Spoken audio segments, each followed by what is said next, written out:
दोस्तों, स्वागत है आपका गुनाहों का देवता केस नए एपिसोड में। एपिसोड की शुरुआत होती है जहां शिखा आंसुओं में डूबी बैठी है। तभी रणविजय उसके पास आता है और पूछता है, क्या हुआ शिखा, तुम इतनी परेशान क्यों हो? शिखा घबराई हुई आवाज में कहती है, हमें एक कॉल आया था, उस शख्स ने कहा कि उसे आपके और अर्पिता भाभी से जुड़े मामले की पूरी सच्चाई पता है और उसने चुप रहने की कीमत के तौर पर हमसे पैसे मांगे हैं।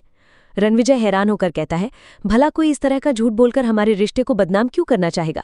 शिखा जवाब देती है, हमें ये सब नहीं मालूम, लेकिन हमें बहुत डर लग रहा है। समझ ही नहीं आ रहा कि क्या करें। शायद उस ब्लैकमेलर को पैसे देना ही एकमात्र रास्ता है। हम जानते हैं कि आपके और अर्पिता भाभी के बीच ऐसा कोई रिश्ता नहीं था, लेकिन अगर ये बातें फिर से उठी तो भैया बहुत परेशान हो जाएंगे।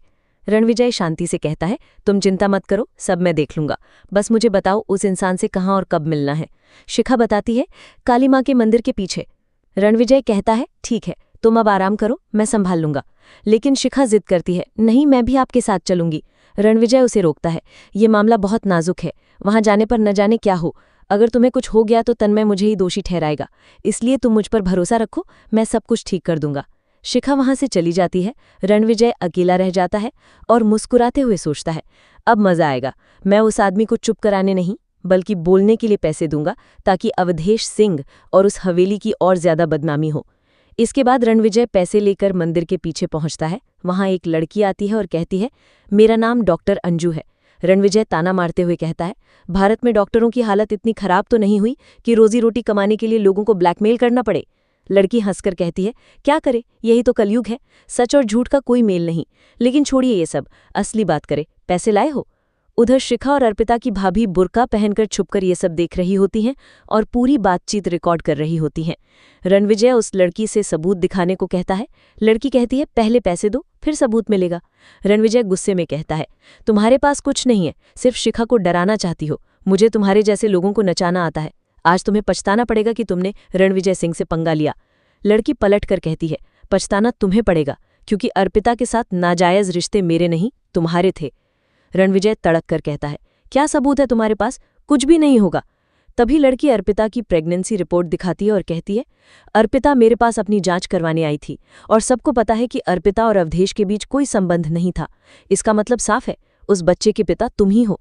रणविजय चीखते हुए कहता है, ये झूठ है, ना तो मैंने अर्पिता की हत्या की है और ना ही उस बच्चे से मेरा कोई लेना देना है। सच यह है कि शिखा की शादी से एक रात पहले अर्पिता मेरे साथ थी, लेकिन हमारे बीच कुछ नहीं हुआ। मैंने उसकी ड्रिंक में नशीला पदार्थ मिला दिया था।